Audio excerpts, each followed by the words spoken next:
If you have any questions regarding support or services, we can follow up with you offline, or you can contact our 24/7 helpline at 1-800-647-9161.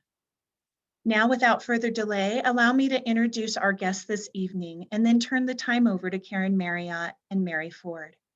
Karen has served as a Peace House board member for over 3 years, as our Thrive campaign chair, and most recently, our 25th anniversary committee chairperson. She has dedicated her time and talents to learning about, reconnecting with, and sharing our Peace House history. Mary Ford served with the Park City Police Department as an officer and detective for over 30 years. Mary was an early board member of Peace House, and she was also an early founding member of what was then the Domestic Peace Task Force. Please welcome Karen and Mary.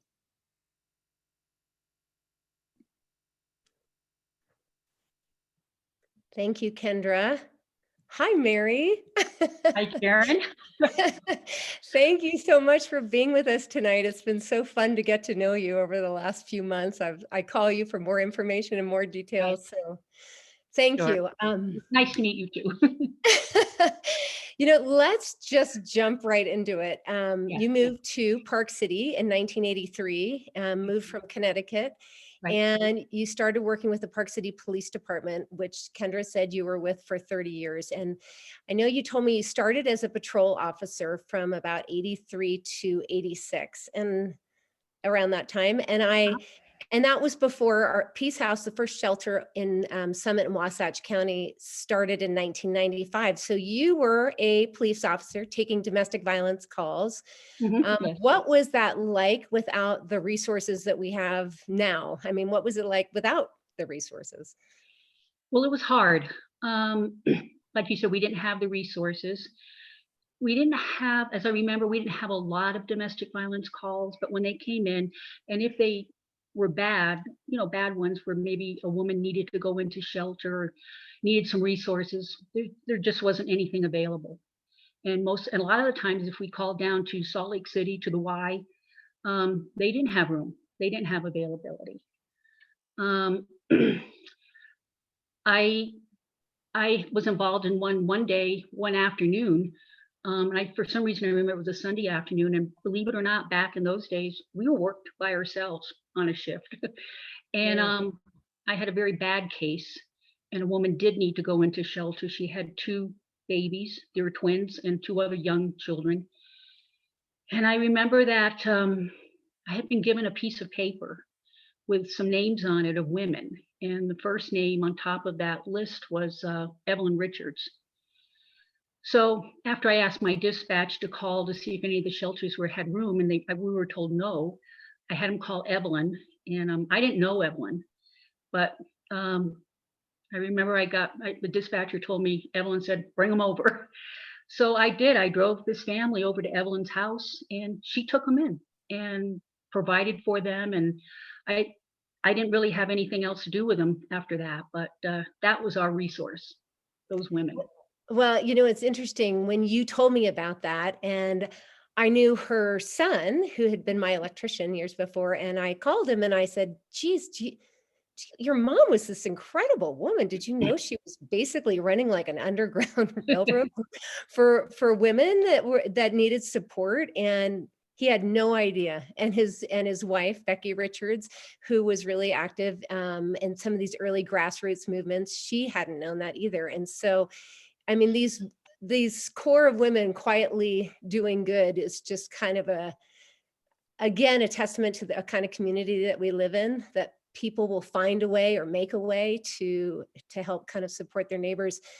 And you were around in 1990. This was really the catalyst that got Peace House, these different grassroots organizations coming together, formalizing so that they could put together some resources in this community, which Evelyn was a part of as well. But do you remember that day in February of 1990 when Natalie Noble was that domestic homicide where she was killed by her husband in what is now the Albertsons in Park City?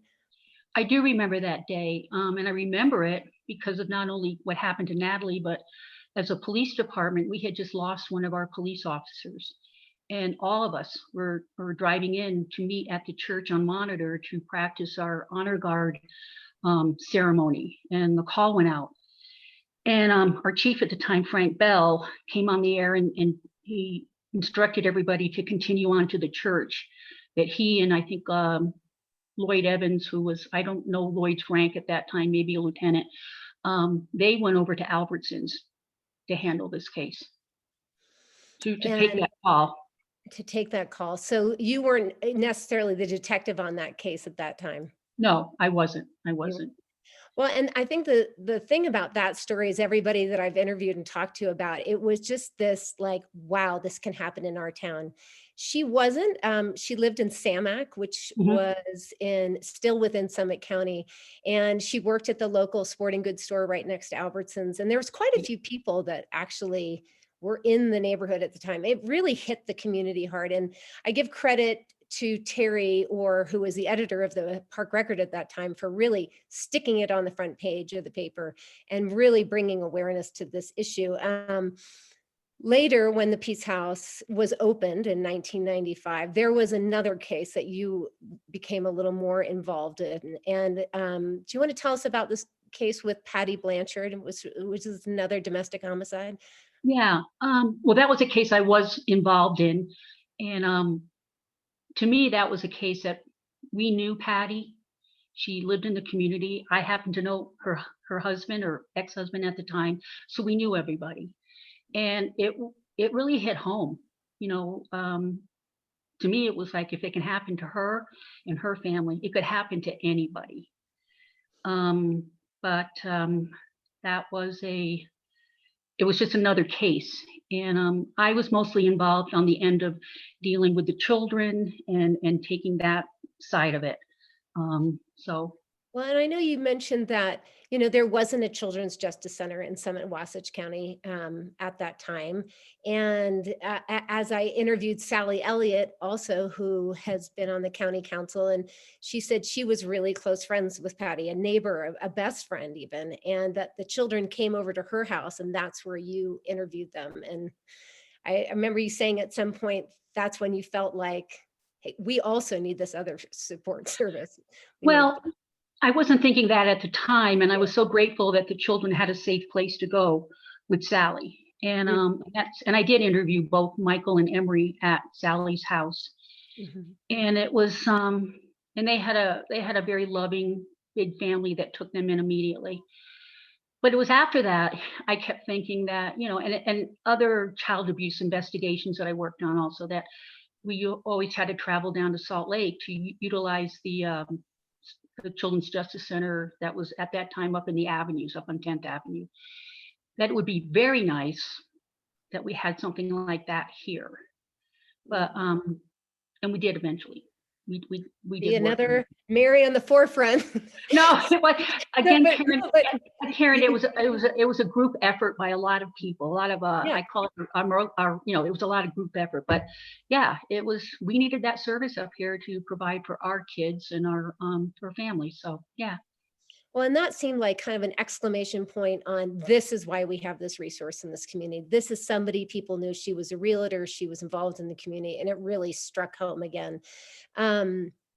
These early founders, so in 1990, after the Natalie Noble case, they gathered together. It was actually, the initial founders were two women, Linda Hathaway and Jean Polson, who were part of the Shepherd of the Mountains group. And they were meeting at St. Mary's, which was at the top of Main Street, because they didn't have their own church building yet. And this group with Evelyn, who was a staunch Catholic and also was at St. Mary's, that this group of almost church ladies, you know, quiet, but a powerful force, clearly, with the work that Evelyn had been doing, gathered together and really included the community and invited them to come and become aware of domestic violence. It really had been in the shadows. And I mean, you had mentioned to me before, maybe you weren't getting a lot of calls because people weren't calling the police. You know, it was a domestic issue. I don't think, I never think that we weren't having an issue of domestic violence in our community, but women weren't calling because they didn't know that they could call, that there were any resources. And there really wasn't a lot of resources back then. And so they kind of suffered in silence. Well, and And is this group of ladies formalized and they had a forum? Did you attend that forum?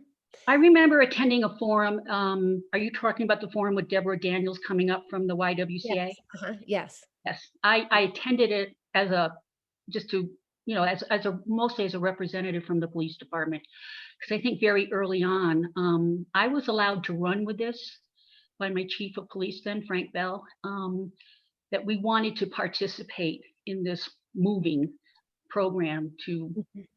develop programs and resources for women that were involved in these in domestic violence situations.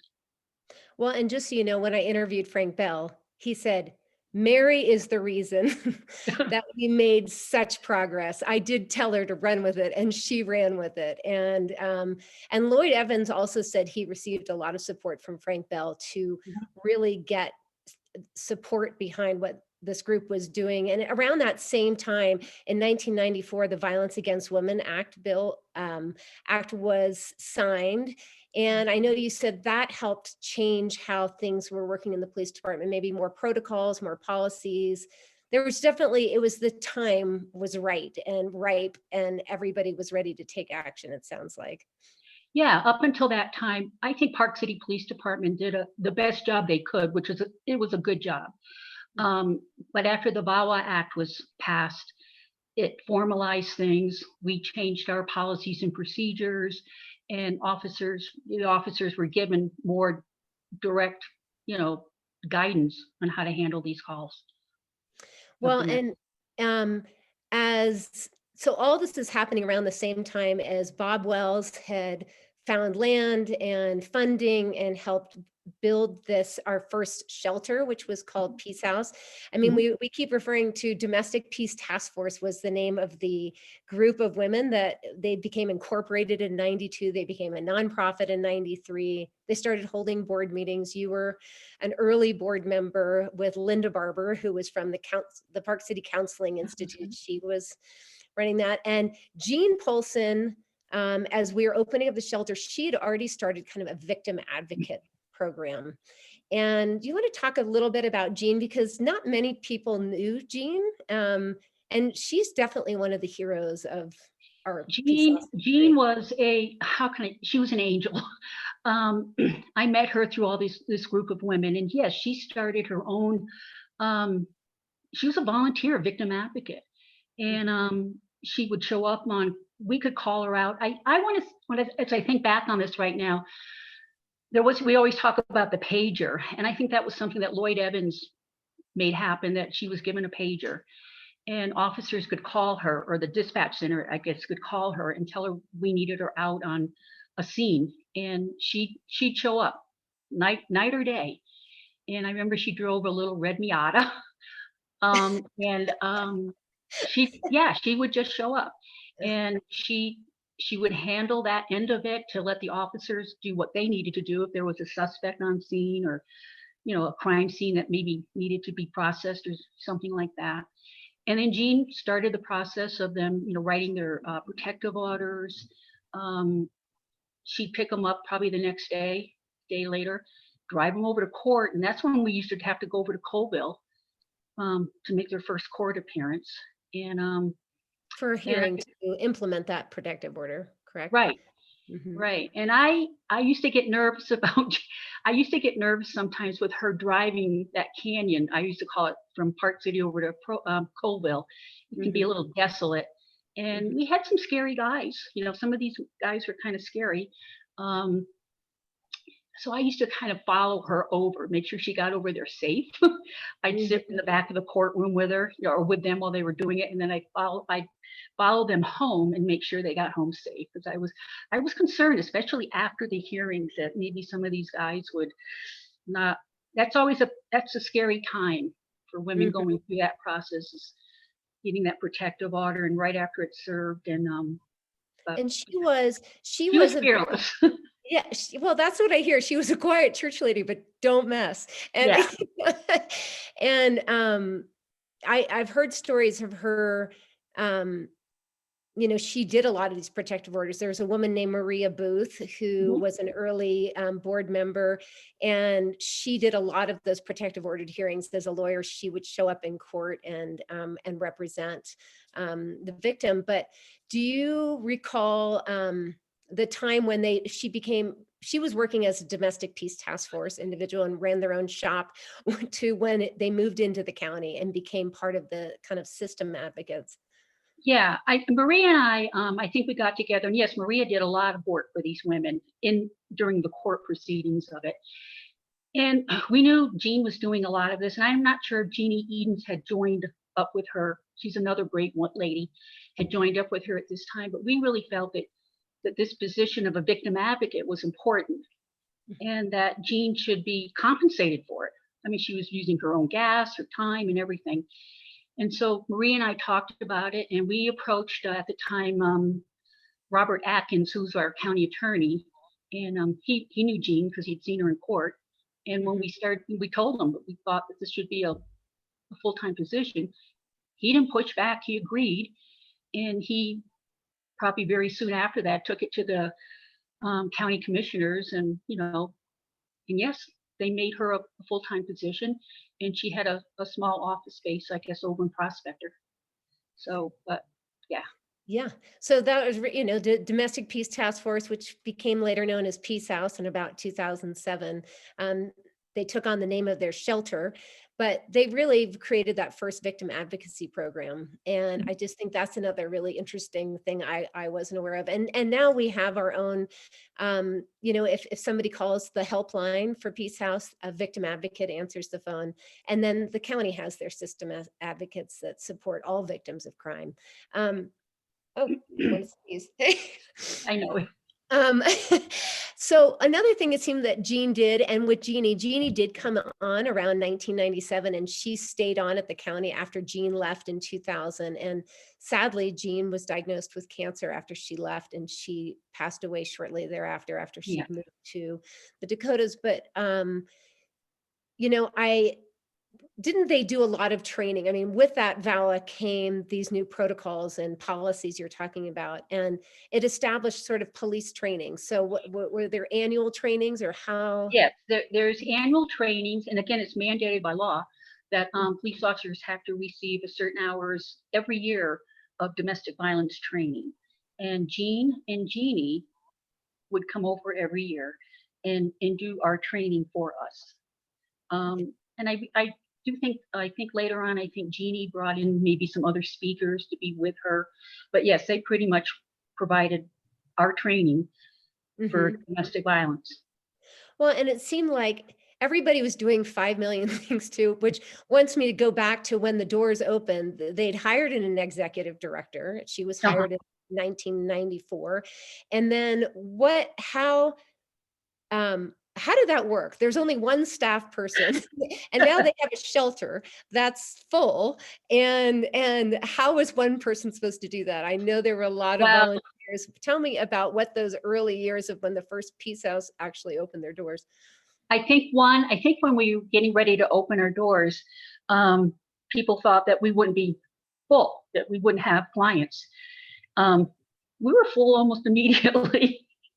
And we only had one staff member, and we knew that we could not leave women, and sometimes with their children, overnight to fend for themselves. There were some safety issues. Some of these women that come into shelter, some have their own issues. So until we could get additional staff hired, we took turns, some of us on the board members, spending the night there. I know I spent a few nights there. I know Terry spent a few nights there. And then there were others, but I think we were amazed that we were full so soon. Yeah. And that there was a need in the community for it. Well, and I just think, again, next level board member, hey, we need you to sleep at the shelter and we need to look after things. But I just think that was kind of an interesting part of that history. As I went back and read through the park records, Terry was trying to solicit some more money so they could help hire more staff.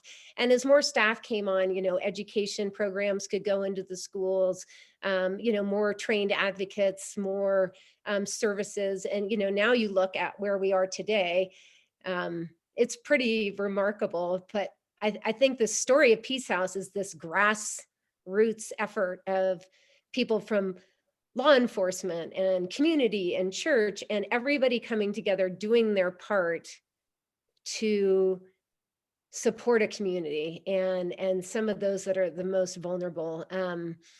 There was an occasion when Peace House got rolling, they started holding these candlelight vigils. And I remember talking to, maybe it was Betsy, Evelyn's daughter-in-law. And she said one of the memorable things she remembers is you walking down during that candlelight vigil down Main Street, and there with Emery Blanchard, Patty Blanchard's daughter. What can you tell me about that candlelight vigil? What those meant, what those were like? We still hold candlelight vigils and they've changed a little bit, but those early days I thought were really impactful coming down Main Street. Well, initially we used to hold them in front of Miners Hospital. And then one year we decided we wanted to make more of a public statement, and it was suggested that we walk down Main Street, we walk down Main Street. And I had recently reconnected with Emery, and we just got together and we walked together. And I remember she had her dog Coco with her. But I loved it because people from the bars, from the restaurants and businesses came out of their shops. They applauded us. Some of them joined in on the march. Again, it was another community type thing, I felt, I think those are very powerful, those walks down Main Street. And that really brought awareness to the community. And several people have described people coming out of bars, coming out of restaurants, applauding, walking with people, kind of this unification. And with that, VAWA, shortly thereafter, October became Domestic Violence Awareness Month. And that's when we still hold a vigil, and you see a lot of purple, which is the color of domestic violence awareness. So, well, I want to bring Kendra back in and see if she has any questions. Kendra, if you want, you're welcome to join us again. Yes, thank you. Thanks so much, Mary. Thank you. It's been great listening to the history and the stories. I do have a couple of questions for you. My first question is, in 30 years of being a police officer, I know you've remarked, that VAWA was really impactful because you saw policy changes. But is there any other one change that you found that was most significant in your work responding to domestic violence victims? Wow. I think I can't remember one thing other than, the homicides. I want to say that back in that era, it was known around that we didn't have a lot of homicides in Park City. And it was pretty sad that the two that we had were both domestic violence related ones. But as far as having one defining moment, for me, it kind of evolved. It was kind of like, we need the Peace House. We need something like the Peace House up here, a woman's shelter, and we needed to provide more services. And, I'm proud to say that the police department from day one, and especially under the guidance of Frank Bell, I think he saw that it was a serious issue. And that's why he allowed me, Lloyd Evans, to kind of run with it and do what needed to be done. So he was very much on board from the beginning of all of this. Yeah, it sounds like you had some great support in those early years where you were able to foster some incredible movement for change in our community. And the church. Yeah. I'd love to hear what would you say to someone today that is affected by domestic violence right now, someone who may be in an abusive relationship. What would your message be for them today? Well, my message would be that you're not alone. This happens all all economic levels. And like I said, I would probably take them by the hand, put them in my car, and I would drive them right over to the Peace House and hand them over, because I know you guys would be take over and do everything that needed to be done, give them the best resources and take care of them, and get them through the process. Yes. It's an ordeal for a woman to make it known and all that, and have to, she's got a helping hand with you guys. So I'm so proud of what you guys have done. I drive by that. I drive by the new facility right now, and I get proud. I get a little lump in my heart, because you guys have really run with this and have just done a tremendous job. So thank you. Thank you so much, Mary. It's due to all of the incredible early efforts of people like you in our community who have brought us to where we are today. I actually have a question from one of our audience attendees. So let me ask this one. Have you seen rates of domestic abuse decrease due to awareness over the years, or do you feel like it's increasing in our community? I think you can say our rates maybe, I know I've been out of police work for about 7 years right now, but I keep, I read trends and stuff. I think because women feel more comfortable, they don't feel alone. And the issue of domestic violence has been made, it's come out of the shadows, so to speak. And women do feel very comfortable now and safe coming out and reporting it, knowing that they'll get help. And a lot of it is the court systems too. They take it very seriously now too. So yeah, I think the reporting has gone up because women feel safe and comfortable now coming out. Does that make sense? Yeah, yes, absolutely. Yes. Absolutely. Thank you. Okay. Well, Mary, Go ahead, Karen. I'm sorry. I just want to say thank you. I just, for me, it was this fun dive in to try to find who were these people that were the grassroots women, and to learn about you, and to learn about Evelyn Richards, and to learn more about Terry. I'd known Terry and I didn't even realize her early involvement. Mm-hmm. So many, and Jean Polson and Linda Hathaway and Linda Barber, and a lot of people that worked with that Park City Counseling Institute were our early board members, and people that put in time, and the Maria Booths, who for 8 years showed up, up to 4 times a month, showing up at protective order hearings, and you escorting Jean back. For me, it's this really awesome story of who we are as a community, as Park City. We see a need and we rise to it, and we come together, and we can create this supportive, nurturing community that we live in. So I personally just want to say thank you so much for what you've done, and for your example, your mentorship. I mean, as I talked to Maria Booth too, she's like, I was young, and I had these incredible mentors and these early founders, and that just gave me drive to do great things. So I just want to say thank you on behalf of Peace House. Well, you're welcome, but thank you guys. Okay. Thank you.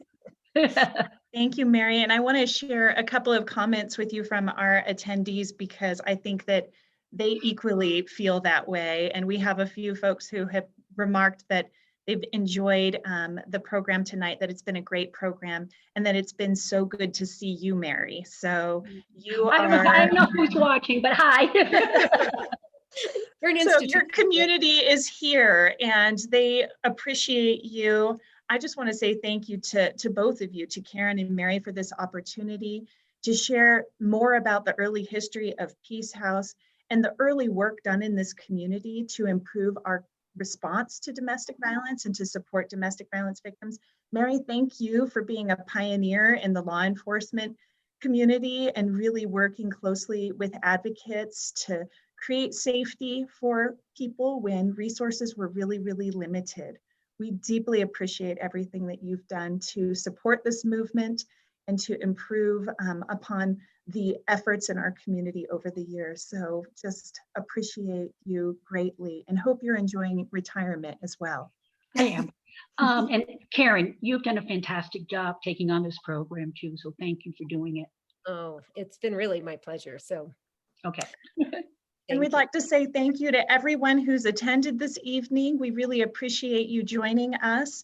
And we'd like to remind you again, if you or someone you know is unsafe or feeling that they need some help, please reach out to our 24-hour helpline at 1-800-647-9161.